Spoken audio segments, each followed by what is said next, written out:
everyone.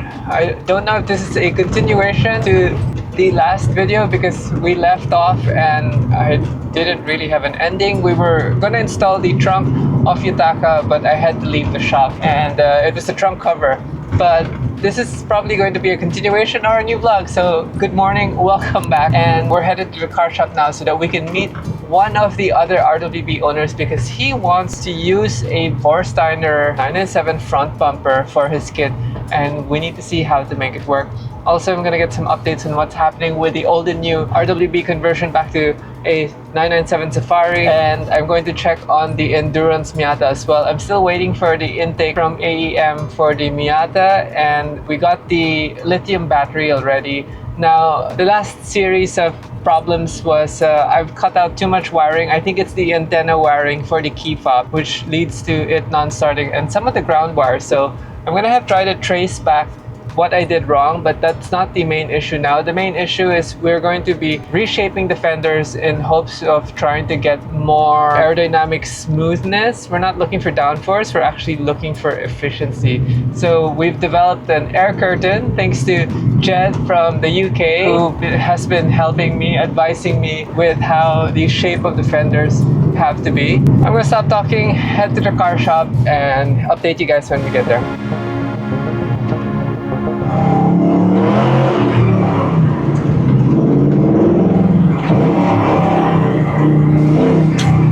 Welcome back to the shop. Let's see what, oh, whoa, it's on the ground. Nice. Norman wasn't wasting any time. This is the 997 Turbo and it's sitting on the ground now. So we're actually going to try to put back the old original Vorsteiner mags that came with the car. I still have them. No one has bought them through the years. And I don't know if they're holding air, but updating ourselves with what's happening with the Andy Miata beautiful Camaro today. Good morning. It looks funny now. And sadly, we gave the kit for the 997 Turbo to Classic Speed already. But I wanted to see how it would look with the side skirts. Because at the end of the day, for an off-roader, we need maximum clearance. So if the side skirt of Nakai goes too low, then we might have an issue there and have to trim it later on. For the front, we won't be attaching the front lip because we need the approach angle, as they say in off-roading, where it's just the maximum clearance. We're gonna add a skid plate later on in front, and I was asking Norman if we can add a tow hook in the back. If we have to bring the rest of the kit to the Classic Speed for painting, then I can get some of the parts back and throw it on the car. But we are still missing a bunch of things along with the headlight buckets, brake components, and then some of the parts for the rear to mount the taillights. So this car isn't moving anytime soon, but it looks good as it is, and I'm quite curious to know how it's going to perform at this ride height. The new wheels I ordered are much smaller, 18-inch in diameter, and are about, I don't know the off-road tire size, but they're about taller sidewalls. So this is what Kev has been doing with the front fender flare. We decided to fix the aero by covering the front tire because what's happening is when the wind passes around, it hits the tire and creates turbulence. So we've created this front flare, but we're actually trying to make a air curtain, which means there'll be a hole here in front and the air will be dispersed here on the side of the tire. We also made the fender flare a little wider so that we can lower the car finally, because with the extra chunky tires we didn't get enough clearance. So now we're also doing the rear section just to balance everything off. And if you look at the rear over there, Kev is also doing the rear now, and we're sort of making it look similar to the front, covering most of the tires so that we have better airflow through the sides of the car. I think later on we can add some fender vents here just to release pressure, but for now we're finalizing the shape and have a few inputs. You know, Jed, Helen, Donnie also helped with the inputs. So this is the profile view for the car, and we've attached the fender flare to the side skirt already and created this whole round. So now we're just debating on the gapping here, if that's the proper gapping already, but so far it looks good. Kevin has drawn the center line over here, and then we just need to do a center line measurement from wheel to wheel. Check also for clearance if we're turning the tire, just to make sure that we're not rubbing anywhere, and then proceeding to do the rear. Now the rear looks interesting because it now allows us to cover the tire, and since we can't get a flat bottom, I'm actually going to try to attach some rubber underneath here to guide some air out of under the car, and we'll see how that works later on. But we now have the carbon trunk cover. The original trunk cover was about 4 kilos, and this is about 1.8 kilos. And then the hood also has come out. The hood is about 4.6 kilos, and the original is like 9.5 kilos. We haven't put it on, but basically we can get rid of this already. We gotta bring the Camaro out so we can bring the 997 in.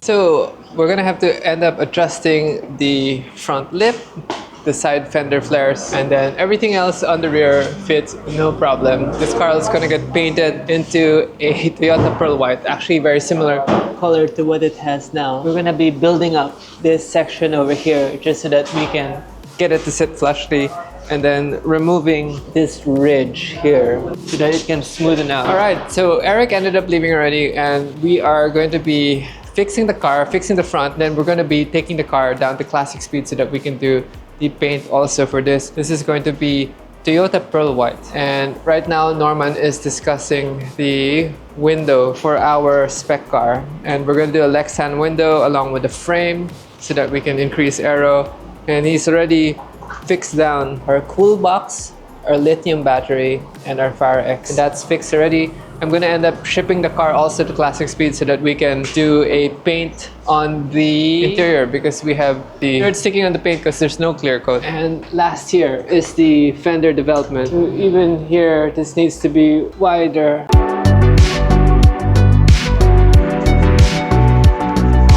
So the black part here is our air curtain, and having a high pressure zone hitting the air on the bumper, hopefully it will speed up its velocity and enter the air curtain, exit, and come out to the side, helping the car slipstream through the air. And then we're gonna fix our brake duct so that we can have more air intake here, and then also put the brake ducting hose to the center of the rotor rather than to the brake rotor itself. So in case you guys want to know how the molding process starts for the plastic bumpers, this is a frame that the boys built, and the frame basically attaches to the bumper skin, and they make a frame inside so that the bumper stays in shape. So now that the bumper is in shape, we can begin to mold the outer side. But this is the process that goes into molding something that's soft so that we can retain the shape, because the carbon is not as flexible. And this is going to be our first product for the rear bumper of the Miata. The front angle of the Miata looks so good. It looks so good. Hoping this idea works. If you guys are curious to know what air curtain means, you guys can Google it. But basically, yeah, it's supposed to help the car slip through the air way better. So my time is almost up. I need to check on the F430 because we have some new Prazis air suspension for the F430, and I'm going to be dropping off the Camaro. So I ended up comparing the brake. The brake of the turbo is way bigger than the brake of the Carrera, so I might need to downsize my front rotors also eventually.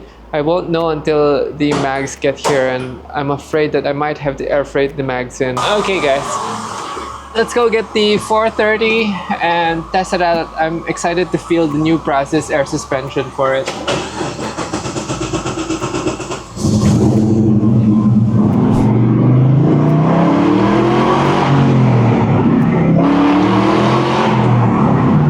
This car sounds good.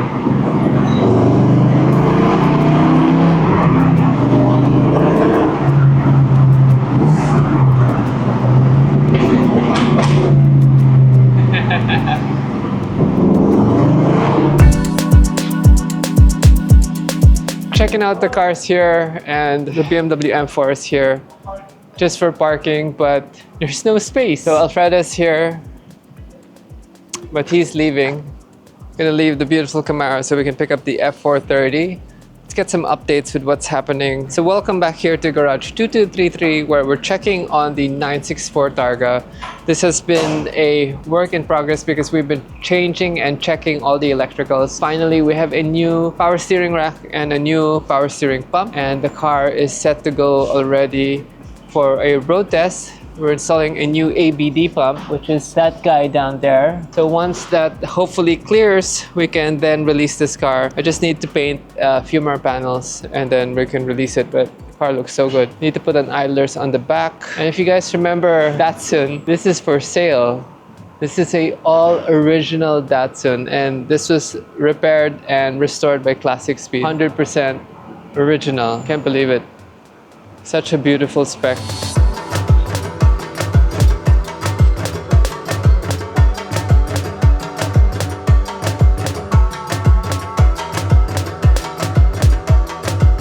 Okay, I think we're gonna end the vlog. Just gonna pick up the F430 and just admiring some cars here, chatting with Carl on one of the engines for my client. I need to get this car out already. It's been with me since the beginning of car porn, and we're almost done. The car's been repainted, the interior's been redone, and this is the car. Yellow, almost like a roof version of a 911.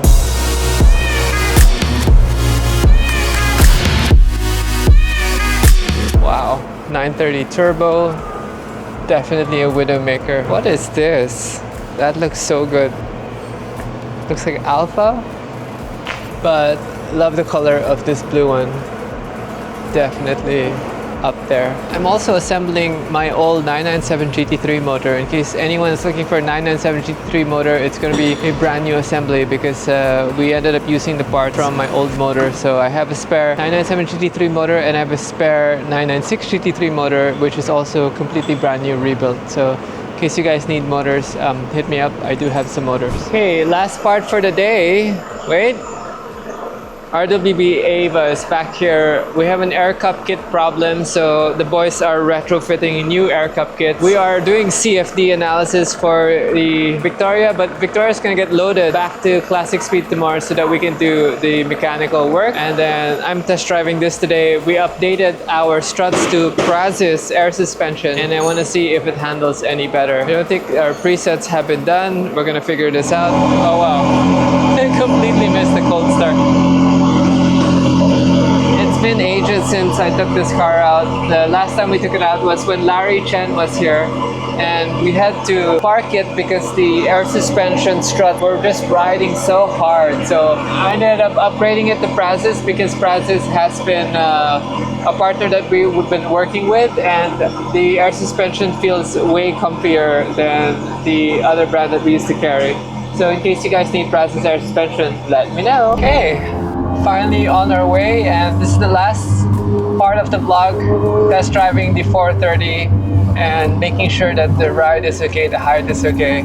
We were having issues with the old struts because when the strut died, the fluid doesn't want to release the shock anymore. So even if you preset the car, it doesn't want to rise because the shock is holding back the air. So right now we have some brand new shocks and the ride is really good. The car is filthy though.